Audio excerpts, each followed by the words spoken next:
I guess my story with the R word goes back to when I was just really, really young. I was 8 years old. I was in a multi-handicapped classroom, and, you know, all kids with different types of learning disabilities, ADD, ADHD, autism, etc. And this was my third school I was in over 3 years. And I had to transition so much because at the time, no one really knew much about autism. And I have autism. I was diagnosed with autism when I was 4 years old. And growing up, I transitioned through a lot of different schools to basically get me to where I am today. And, you know, one thing you really never expect anyone to do is, I mean, you know, when you grow up, you really don't get bullying and understand the effects that bullying could have on people. But when I was 8, I was introduced to the word retarded.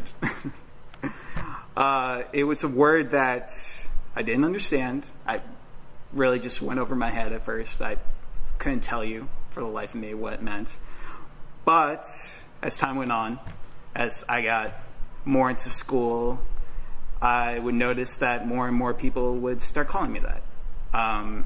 Being in a multi-hand classroom, it didn't just end at the word retarded. It went to SPED, it went to the outsiders, and then one of my personal favorites, the retarded classroom.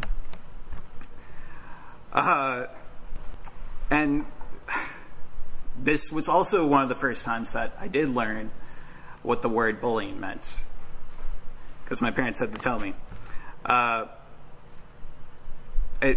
It goes beyond words that the word retard has definitely left a toll in my life. When I was 5 years old, a year after I was re-diagnosed with autism, I was diagnosed with an emotional disorder. And the reason because of that was because I couldn't speak. I couldn't speak in full sentences. And for the longest time, when you don't know how to communicate to other people, and when you really don't understand how to get the things that you want in your life, when you have to push people, when you have to basically just, I'm hungry, Mom, I'm hungry, Dad, and not being able to say that in words, it could have a severe impact on just your emotions altogether. And, you know, because of that, I didn't think I had much hope for my future. Because when all this was going on, it just didn't seem like there was any light at the end of the tunnel. You know, I was in a school with 2,000 kids, all ranging from 6 to 14, and truth be told, I wouldn't make my first friend until my freshman year of high school. Because not only with autism, I grew up with a stutter. I grew up with a stutter. I grew up with so many different social and cognitive delays that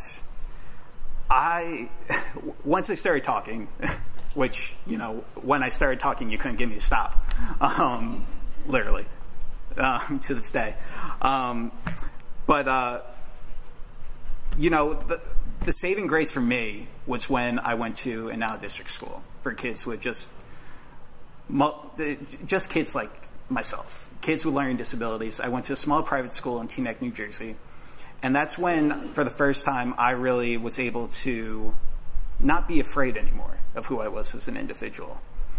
Not be afraid of being bullied, because everyone knew in the classes that they were different and, you know, unique. And that regardless of their disability, they had many abilities who made them who they were. So bullying had stopped. And after making my first few friends, that's when I got to see the other side of the R word, when I wanted to fit in, when I wanted to get the cool kids to like me, and when I started using the R word to make fun of other people. It was during a time where I, more than anything, I had my first friend. I had my first friend my entire life, and I wanted more than anything for that first friend to not be the last one I would have. So I started calling kids retarded. My peers, students in my class. And I think one of the biggest things and one of the biggest challenges I've ever had to deal with in my life, besides from having autism, besides from having social delays, is sometimes not being able to understand how people can interpret things and how people understand things. I've never been able to put my, I think I'm doing better, but for so long growing up, I can never understand the pain that was affecting someone else from these words. I could understand it because I was living it for so long as a kid. And then as I got older, I realized, you know what? I have friends now. I'm in a good place, but not the pain I was putting on to other individuals. And I can remember it like it was yesterday when I made, I was a junior. I was on a JV basketball team, and I called a freshman boy retard. And he cried, and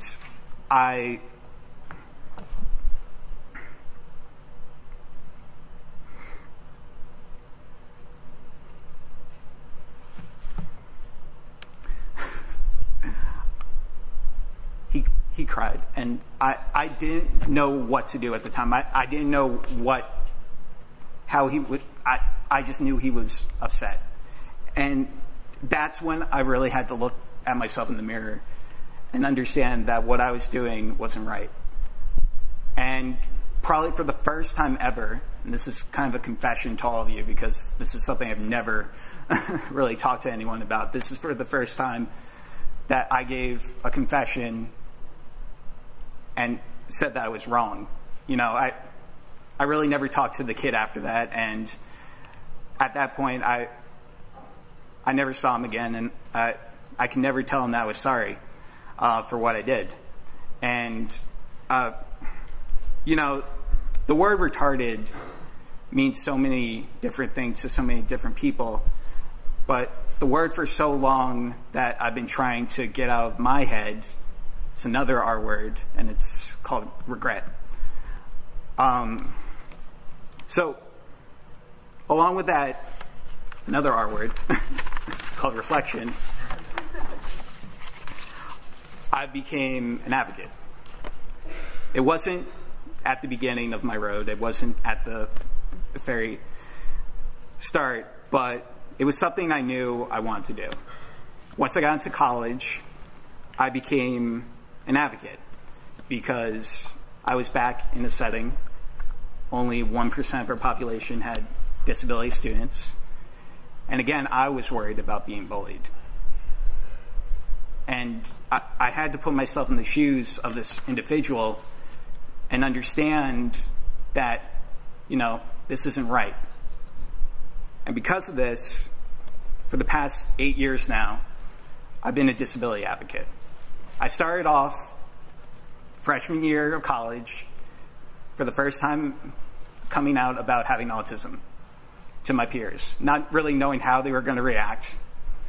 And then after that, I mean, you know, I didn't know how people were going to react. And then my peers accepted me, and it felt amazing. And ever since then, not only have I been a disability advocate, but I've been going across the country trying to spread awareness for people with disabilities, and that no matter your disability, you have amazing abilities inside yourself that you should let shine. So, and one of the best quotes I think I've ever heard is from Dr. Temple Grandin, who's one of our most leading autism advocates in her field, when she said about people with disabilities that they're different and not less. And it's so true. No matter whether it be ADD, ADHD, Alzheimer's, traumatic brain injury, autism, Down syndrome, dyslexia. Each individual in our society has something to offer. We should remember that always.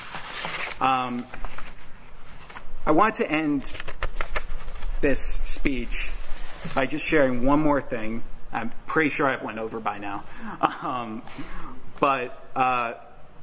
And this is a poem I usually close off by sharing with people because I really think it says a lot about how I feel about the disability community. And this is when I had to first accept myself and my disability.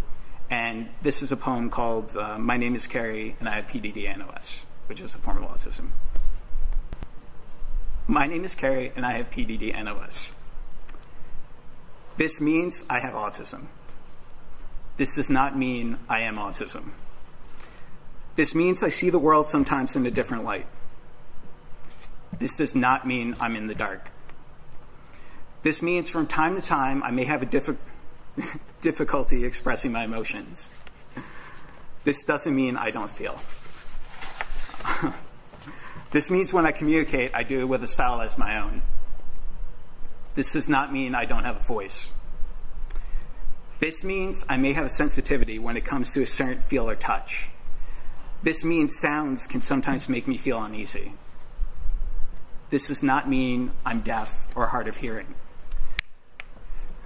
This means I can often focus on certain interests for a long period of time. This does not mean those are my only interests. This means I'm the only person in my family to have this. This does not mean I'm alone. This means I may have 500 other capabilities or symptoms that are different than you. This does not make me any less of a person than anyone. My name is Kerry, and regardless of what PDD-NOS means or doesn't mean, really what any disability means, my disability can't define me. I define my disability every single day of my life. I can only hope those individuals, regardless of having a disability or not, can define their lives and their journeys in the best way they see it. Guys, if I leave you with anything today, and I've been going through a lot in my life the past couple of months, and it all goes, again, with regret. Don't let things in your life pass you by. If you have an opportunity to do right by the people in your life that you love, the people in your world, then do right by it every single day. Because life is too short to feel any type of regret towards anyone. Sorry, it's like silence now, but thank you guys so much for listening to me.